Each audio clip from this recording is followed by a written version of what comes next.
வாழ்க வளமுடன். Astro news நண்பர்கள் அனைவருக்கும் இனிய மாலை வணக்கங்கள். இன்றைய பதிவில் விருச்சிக ராசியில் பிறந்தவர்களுக்கு நமக்கு பெரிய சொத்தே சொந்த பந்தங்கள் தாங்க அப்படின்ற சொல்லிக்கு தெரியும். அந்த காலம் போய் இப்போ சொத்து இருந்தால் தான் சொந்த பந்தங்களே தேடி வரும் அப்படின்ற கலியுகம் மாறி போயிடுச்சு. சரி, அப்படிப்பட்ட சொத்து யார் மூலமாக நமக்கு கிடைக்கும்? தாய் மூலமாக கிடைக்குமா? தந்தை மூலமாக கிடைக்குமா? அல்லது அமையக்கூடிய வாழ்க்கை துணையின் மூலமாக நமக்கு சொந்த வீடு சொத்துக்கள் கிடைக்குமா? இல்லை நம்ம தான் கஷ்டப்பட்டு உழைச்சி சம்பாதிக்க வேண்டியிருக்குமா? யார் மூலம் சொத்து கிடைக்கும், எப்படி கிடைக்கும், எப்போது கிடைக்கும் என்பதை பற்றி பார்க்க போகிறோம். பதிவை ஃபுல்லாக பாருங்கள். வாழ்க்கைக்கு அவசியமான பதிவு. மேலும் நம்ம சேனலை ஆஸ்ட்ரோ நியூஸ் சேனலை மறக்காமல் சப்ஸ்கிரைப் பண்ணிக்கோங்க. பெல் பட்டனை கிளிக் பண்ணிவிட்டு ஆளுங்கிற ஆப்ஷனை மறக்காமல் செலக்ட் பண்ணிக்கோங்க. விருச்சிக ராசிக்கு அதிபதியே நம்ம செவ்வாய் பகவான் தாங்க. அவர் தான் நிலத்திற்கு காரகம் வைக்கக்கூடிய ஒரு கிரகம். அதனால் இந்த விருச்சிக ராசியில் பிறந்தவங்களுக்கு நிலம் வேணும் அப்படின்னு நிச்சயமாக போராடுவார்கள். சொந்தமாக ஒரு நிலத்தை வாங்குவதற்கு ஆசைப்படுவார்கள். அதனால் சொந்த வீடு சொத்துக்கள் யோகம் அப்படின்றத இயற்கையாகவே இவர்கள் விரும்புவார்கள். சரி, இவங்களுக்கு ஃபஸ்ட்டு தாயின் மூலமாக கிடைக்குமா? பொதுவாக 4ஆம் வீடு தான் சொந்த வீட்டை குறிக்கும். தாய் ஸ்தானமும் 4ஆம் வீடு தான்.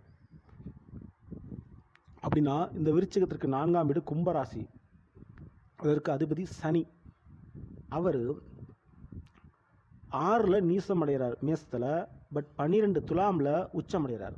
அப்படின்னா என்னன்னு கேட்டிங்கன்னா, தாய் வழி சொத்துக்களில் கடன் இருந்தால், கடனோடு வந்தால், அல்லது சொத்து பேரில் நீங்கள் கடன் வாங்கினீங்கன்னா அந்த சொத்து உங்கள் கைவிட்டு போயிருங்க. ஆனால் தாய் வழி சொத்துக்கள் நிச்சயமாக உங்களுக்கு கிடைக்கும். காரணம் 12ல் சனி உச்சம். அப்போ கெட்டிய வீடாக இருக்கணும். அமைஞ்சாலும் கிடைச்சாலும் அனுபவிக்கின்ற வாய்ப்பு குறைவே. அதில் பூரண நிம்மதி சந்தோஷம் இருக்காதுங்க. சரியா? அப்போ தாய் தந்தையரோட தாயின் மூலமாக கிடைக்கிறதுக்கு தான் பாக்கியம் அதிகமாக இருக்குது. சரி, இப்போ வாழ்க்கை துணை மூலமாக கிடைக்குமா? விருச்சிகத்திற்கு 7ஆம் வீடு தான் வாழ்க்கை துணையை குறிக்கும். அந்த 7ஆம் வீடு ரிஷபம். அதற்கு அதிபதி சுக்கிரன். அவர் 5ல் உச்சமடைகிறார் சுக்கிரன். சரியா? அதாவது மீனத்தில். அப்போ காதல் திருமணம், உறவில் திருமணம் முடிச்சிங்கன்னா அந்த வாழ்க்கை திருமணமாக கிடைக்கும். கண்டிப்பாக வீடு கட்டுறதுக்குண்டான வாய்ப்பு யோகத்தை கொடுப்பாங்க. உதவிகள் கிடைக்கும்.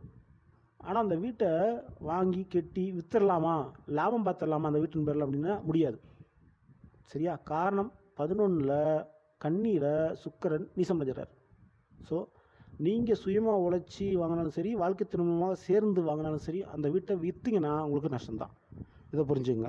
சரி, நீங்கள் சுயமாக உழைத்து நிலம் வாங்கக்கூடிய யோகம் இருக்கா? கண்டிப்பாக இருக்குது. நிலம், காலி நிலம், வீட்டை விட நிலத்திற்கு யோகங்கள் அதிகம் உங்களுக்கு. ஸோ வீடாக வாங்குறத விட்டுட்டு நீங்கள் நிலமாக வாங்க, அது சிறப்பாக இருக்கும். சரி, உங்களுக்கு நல்ல முறையில் வீடு அமையணும், நிலம் அமையணும், பூர்வீக சொத்து நல்ல முறையில் சேரணும் அப்படின்னா எல்லாத்துக்குமே நீங்கள் வழிபாடு பண்ண வேண்டியது முருகனை தாங்க. செவ்வாய்க்கிழமை முருகனை வழிபாடு பண்ணுங்கள். முருகனுக்கு பாத யாத்திரை, முருகனுக்கு பஞ்சாமிர்த அபிஷேகம், செவ்வரளி மாலை சாத்தி வழிபாடு பண்ணுறது, இதெல்லாம் செய்யுங்க. நிச்சயமாக உணவு, உடை, இருப்பிடம், அதில் இருப்பிடம் அப்படின்றது நிச்சயமாக உங்களுக்கு அமையும். சரிங்களா? ஸோ இந்த பதிவு நிச்சயமாக உங்களுக்கு பயனுள்ள பதிவாக இருக்கும்னு நினைக்கிறேன். பிடிச்சிருந்தால் லைக் பண்ணுங்கள், மற்ற நண்பர்களுக்கு ஷேர் பண்ணுங்கள். இது போன்ற ஒவ்வொரு ராசிக்குமே நம்மளுடைய சேனலில் பதிவு வரும். தொடர்ந்து பார்க்கணுன்னு நினச்சிங்கன்னா மறக்காமல் ஆஸ்ட்ரோ நியூஸ் சேனலை சப்ஸ்கிரைப் பண்ணிவிட்டு பெல் பட்டனை கிளிக் பண்ணிவிட்டு ஆளுங்கிற ஆப்ஷனை செலக்ட் பண்ணிக்கோங்க. அடுத்த பதில் சந்திப்போம். நன்றி, வணக்கம், வாழ்க வளமுடன்.